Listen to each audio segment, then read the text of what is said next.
Hi, my name is Kevin Taylor. I would like to ask, who is the brain behind Thriller in Manila? This is With All Due Respect.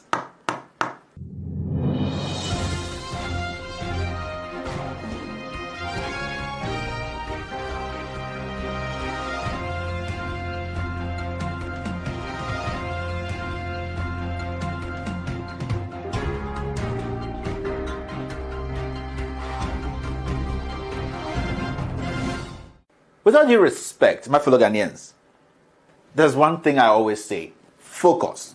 Let's be focused, because we can't be distracted by anything. We can't be distracted by the media men who have been paid to push this PDS scandal under the carpet.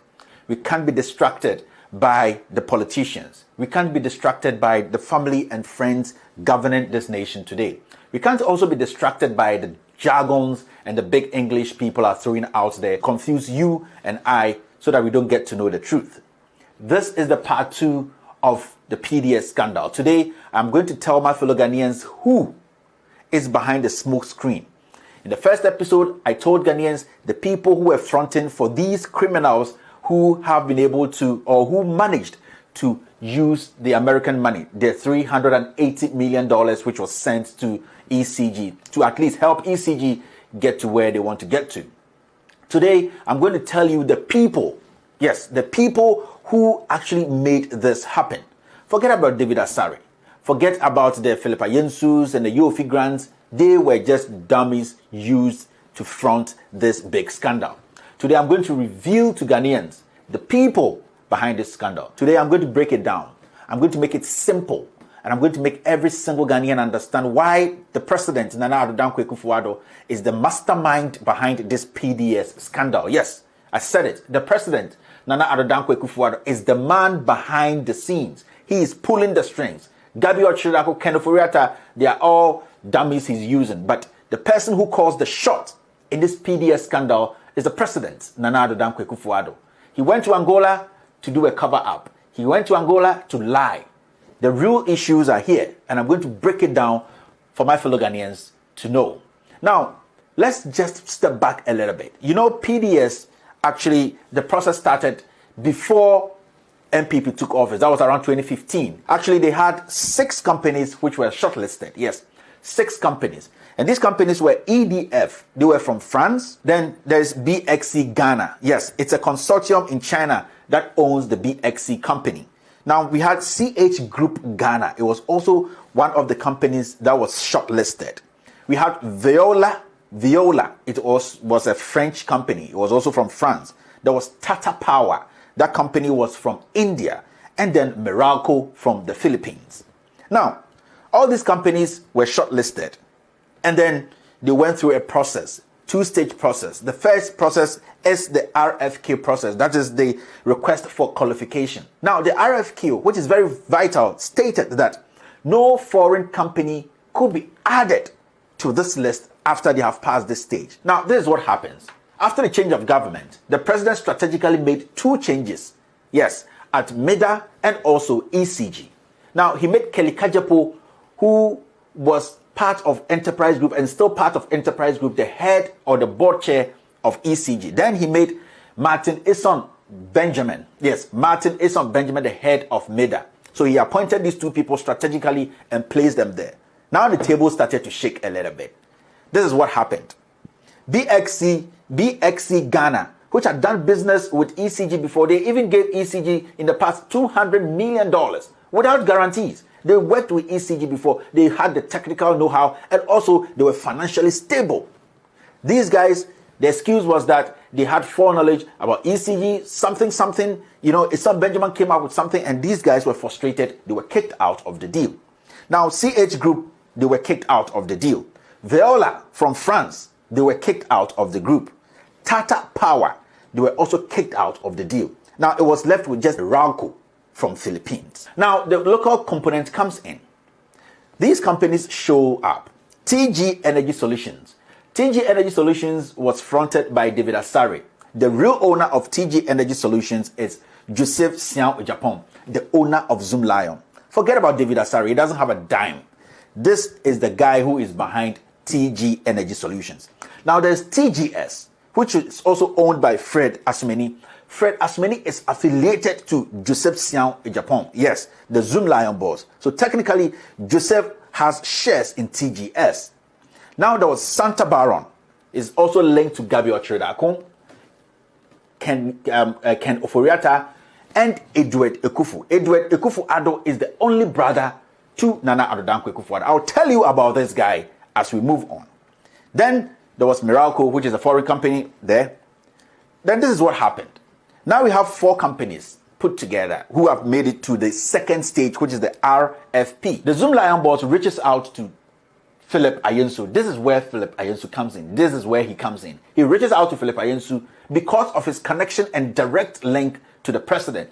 Philip Ayensu is a very good friend to the president, Nana Addo Dankwa Ekufu-Addo. He's a very good friend to Gabi Ochredakun. In fact, he sold Gabi Ochredakun's land to him. The land he's living on now, his house is built on now. Philip Ayensu sold that land to him.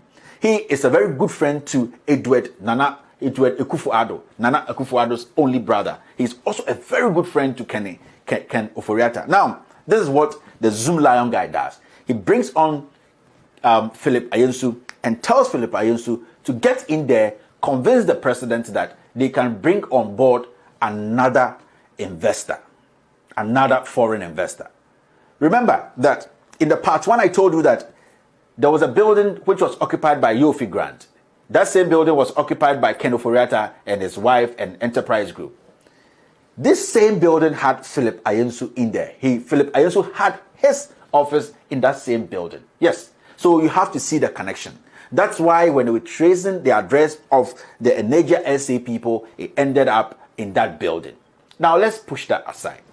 Philip Ayensu goes in with his influence. He's able to convince the president, convince Gabi Ochredakun, convince Ken Oforiatta and Edward Ekufu-Addo that he has a friend. He's a business partner. His name is Rich. He has a friend who is a business partner. His name is Rich. He deals in oil, and that he owns Energia SA. Remember that at this point, we are at the second stage, which is the RFP. We have passed the RFQ, which is the request for qualification. We are at request for proposal.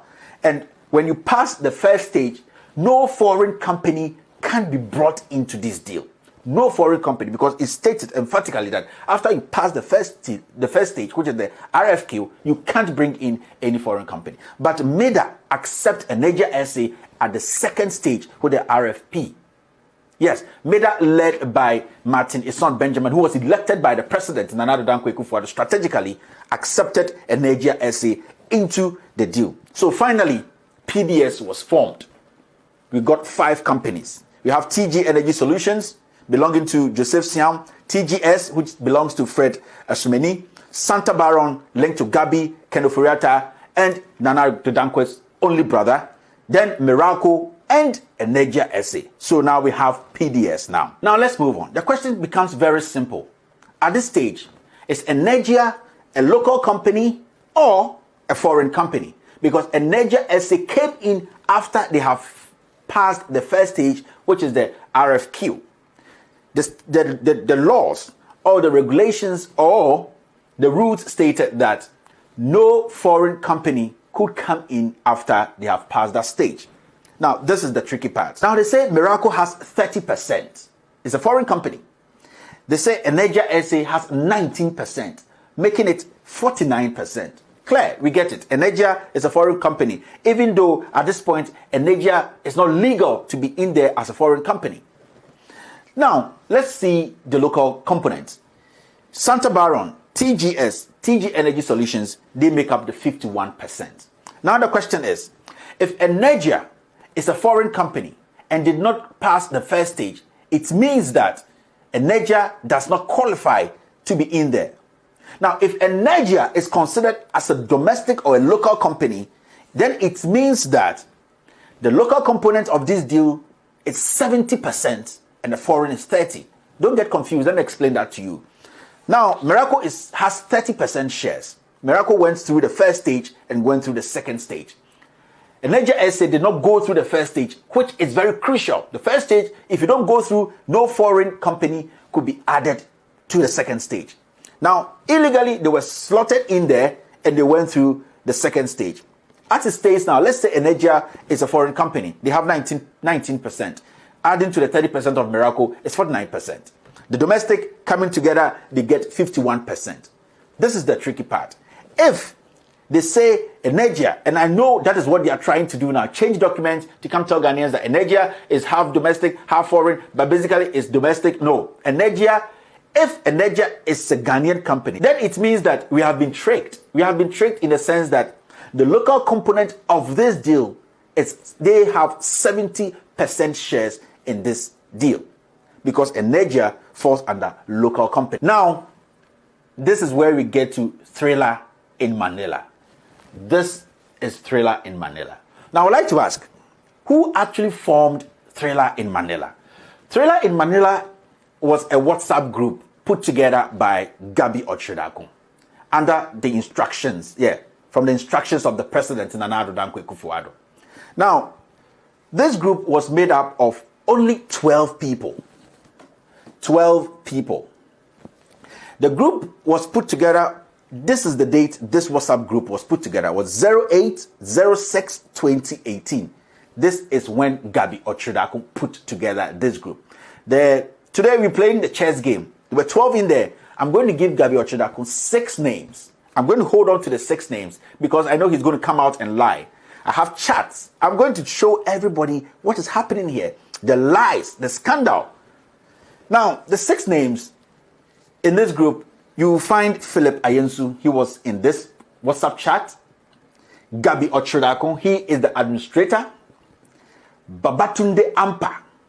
If you don't know Babatunde Ampa, he's the vice president, corporate finance, data bank. Yes, Babatunde Ampa is the vice president, corporate finance at Data Bank. He was part of this Thriller in Manila WhatsApp group. Edward Akufo-Addo, he's the only brother of the president. He's sometimes called Bumpty. He was in this group too, as you can see his name. Then there was Kwame Ofosu-Bamfo. Sickens was in there, in this group. Now, Narendra Swari. This Narendra Swari lady works at Gabi Ochredakun's law firm. She was in this group. This is the 6. I'll keep the 6 because we are playing a chess game here. The people we are dealing with are liars and criminals, and we have to be smarter than them. Let's move on. Why was this group put together, Thriller in Manila? I'm going to explain to Ghanaians why this group was put together. This group has nothing to do with PDS as it stands now. Nobody knows them. They don't have any connections. Maybe you might say Philip Ayensu. Gabi Ochredakun always says on his Twitter page, he has nothing to do with PDS. Babatunde Ampa, who is he? Nothing to do with PDS. Edward Akufo-Addo, the brother of the president, Nana Addo Akufo-Addo, nothing to do with PDS. Kwame Ofosu-Bamfo, Sickens, very, very close to the president, nothing to do with PDS as it states. And the Swari lady, nothing. But their main or their core reason for putting together this WhatsApp group was because of PDS. And I'm going to read a statement made by Gabi Ochredakun. This statement was made in the group because some people in the group felt that their shares were going to be cut. The person who was actually raising the red flag or having concerns with this was Philip Ayensu. Now, this is what Gabi says in Thriller in Manila. He says, Philip, referring to Philip Ayensu, the structures won't work if you don't incorporate an SPV. I do not understand why we are fighting over this. At this point, Philip Ayensu was arguing that why did they want to do the restructure and why the finance minister is pushing for that idea. This is where it goes. He goes on to say, the objection to this is totally surprising and frankly unhelpful. I think we should all meet tonight. This is Gabi speaking. Everybody in this group, they should all meet tonight. And he suggested, I am suggesting 7 p.m. Gabi goes on to say that, are we working for the Filipinos or to ensure that the real intent behind the president's push for the 51% local ownership is realized? I'll take this again. Are we working for the Filipinos or to ensure that the real intent behind the president's push for 51% local ownership is realized? It is not done for the optics. He goes on to say that we must meet on the structure and on financing. These people will come on their Twitter, they'll come on their Facebook and say, we have nothing to do with PDS. Today, they are here suggesting and dictating what should happen to this PDS deal. These are the kind of people we have in power. this is the friends and family criminals we have to be dealing with. These are the people we have to be exposing. And Gabby goes on to say, he does not finish there. He says that we must meet on the structure and on financing.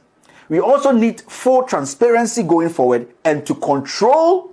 Listen to what Gabby says. He said, we also need full transparency going forward and to control the drafting of the shareholders agreement with Meralco.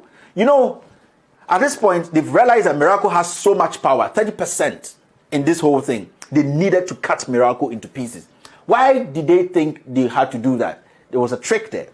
You saw that in the list I gave you, Sickens was in there in this group. Do you know that Sickens is on the board of PDS? Most people don't know. Sickens, Kwame Boafo, is on the board of PDS. Remember that when the restructure was going to be done, they said some companies were going to come on board. Those companies were TB Plus. That company belongs to Sickens. And then Otin Jesse. Otin Jesse is a personal friend to the president. The president promised him that he has to be in there. So the idea of the restructuring Ken Oforiatta was pushing for all the time was because he wanted TB Plus, which belonged to Sickens, and Otin Jesse, who is a friend to the president, to be pushed in there, and then some shares will be cut and given to these people. Basic. My fellow Ghanaians, don't get confused. We are still going to move forward, but this is what Trailer and Manila were fighting over. Trailer and Manila were the guys who were pulling the strings behind the scene. Trailer in Manila was put together by Gabby Ochedako. He should come out. Gabby, I expect you to come out and say this wasn't put together by you. I expect you to come out and come speak English and tell Ghanaians that I'm lying, and I will show you. Kevin Taylor, I will show you, Gabby Ochedako, the things you are hiding from people. Let's move on. Don't get confused. It is simple. I'm going to summarize everything for you. Forget about the big English. This is where the truth is. I would like to tell you that the president, Nana Dankwa Akufo-Addo, knows about everything. He is actually the mastermind behind all that is happening. His brother, Ken Oforiatta, Gabby Ochedako, all these people are working for the president. He is pulling the string and he's making the decisions.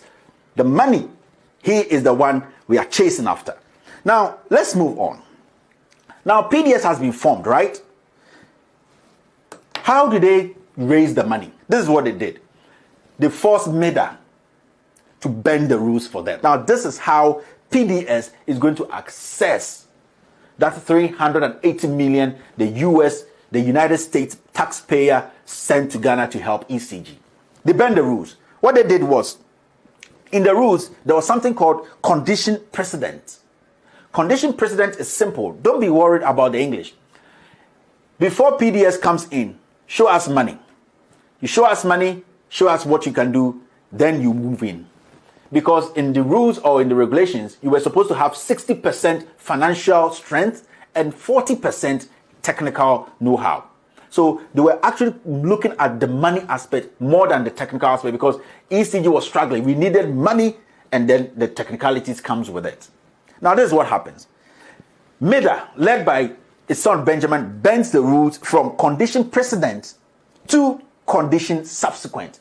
The difference here is moving it from condition precedent to condition subsequent. It is simple. It means that PDS can now start working. They can now start working with ECG, and then along the way, they will raise that money. So open the door for them to go in without any money, nothing, zero. Go in there, and as they are in there working, collecting revenue and accessing ECG, they can now come out and show us that this is the money they raised. This is what they did. When MEDA, led by his son Benjamin, opened that window for them through condition subsequent, they went in there and they contacted Kelly Kajepo, who was put there by the president, who had access to the 380 million US dollars. And then Kelly Kajepo handed over that money to them. It is simple, because without condition subsequent, these guys would never have made it to that money. So the president used his son Benjamin to create a window for PDS to go through. Now they go to Kelly Kajepo. It is easy. Kelly give them access to the money. That is how PDS made that money disappear. So my fellow Ghanaians, you now